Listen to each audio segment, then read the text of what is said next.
Luke chapter 23. Then the whole assembly rose and led him off to Pilate. And they began to accuse him, saying, "We have found this man subverting our nation. He opposes payment of taxes to Caesar and claims to be Christ, a king." So Pilate asked Jesus, "Are you the king of the Jews?" "Yes, it is as you say," Jesus replied. Then Pilate announced to the chief priests and the crowd, "I find no basis for a charge against this man." But they insisted, "He stirs up the people all over Judea by his teaching. He started in Galilee and has come all the way here." On hearing this, Pilate asked if the man was a Galilean. When he learned that Jesus was under Herod's jurisdiction, he sent him to Herod, who was also in Jerusalem at that time. When Herod saw Jesus, he was greatly pleased, because for a long time he had been wanting to see him. From what he had heard about him, he hoped to see him perform some miracle. He plied him with many questions, but Jesus gave him no answer. The chief priests and the teachers of the law were standing there, vehemently accusing him. Then Herod and his soldiers ridiculed and mocked him. Dressing him in an elegant robe, they sent him back to Pilate. That day, Herod and Pilate became friends. Before this, they had been enemies. Pilate called together the chief priests, the rulers, and the people, and said to them, "You brought me this man as one who was inciting the people to rebellion. I have examined him in your presence and have found no basis for your charges against him. Neither has Herod, for he sent him back to us. As you can see, he has done nothing to deserve death. Therefore, I will punish him and then release him." With one voice they cried out, "Away with this man! Release Barabbas to us." Barabbas had been thrown into prison for an insurrection in the city and for murder. Wanting to release Jesus, Pilate appealed to them again. But they kept shouting, "Crucify him! Crucify him!" For the third time he spoke to them. "Why? What crime has this man committed?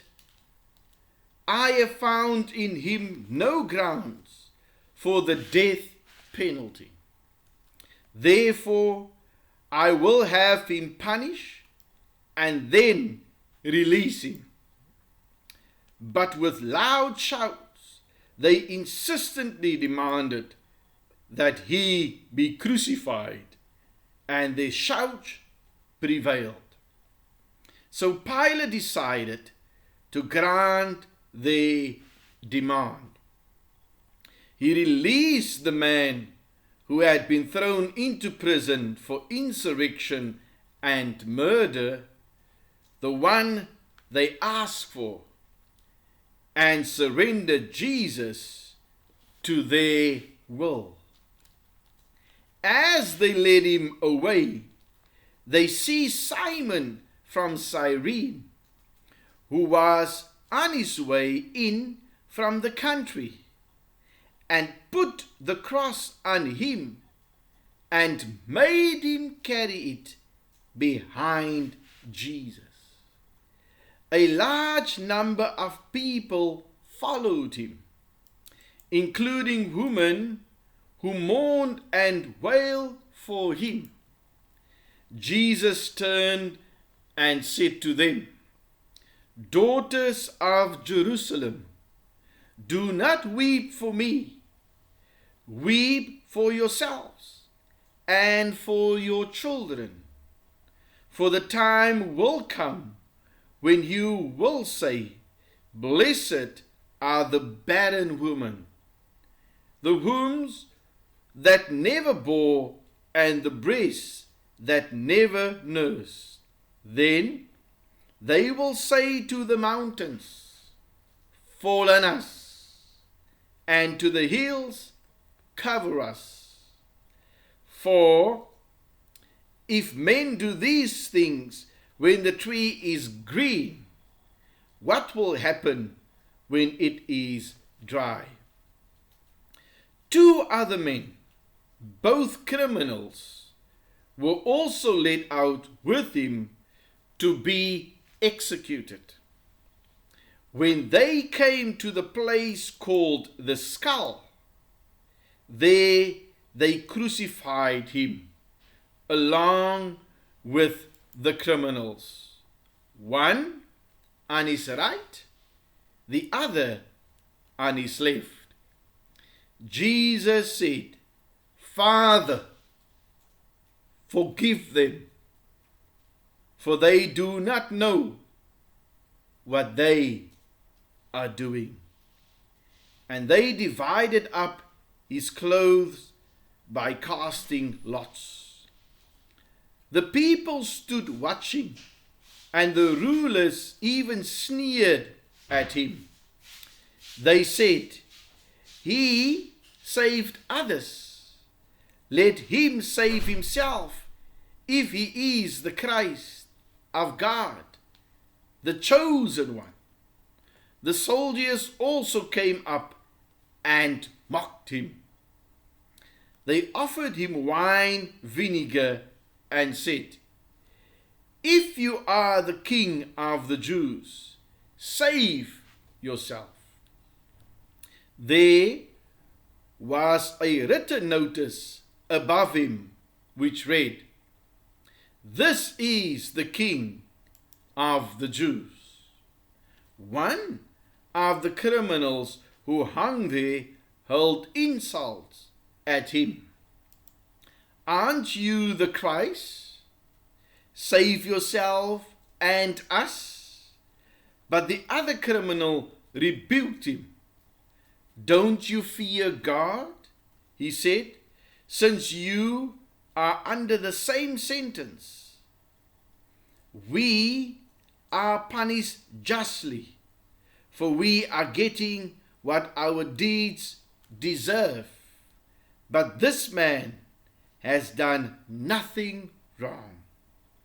Then he said, "Jesus, remember me when you come into your kingdom." Jesus answered him, "I tell you the truth. Today you will be with me in paradise." It was now about the 6th hour, and darkness came over the whole land until the 9th hour. For the sun stopped shining, and the curtain of the temple was torn in two. Jesus called out with a loud voice, "Father, into your hands I commit my spirit." When he had said this, he breathed his last. The centurion, seeing what had happened, praised God and said, "Surely this was a righteous man." When all the people who had gathered to witness this sight saw what took place, they beat their breasts and went away. But all those who knew him, including the woman who had followed him from Galilee, stood at a distance watching these things. Now there was a man named Joseph, a member of the council, a good and upright man, who had not consented to their decision and action. He came from the Judean town of Arimathea, and he was waiting for the kingdom of God. Going to Pilate, he asked for Jesus' body. Then he took it down, wrapped it in linen cloth, and placed it in a tomb cut in the rock, one in which no one had yet been laid. It was preparation day, and the Sabbath was about to begin.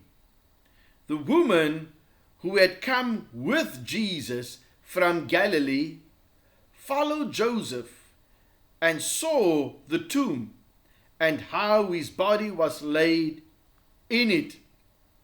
Then they went home and prepared spices and perfumes.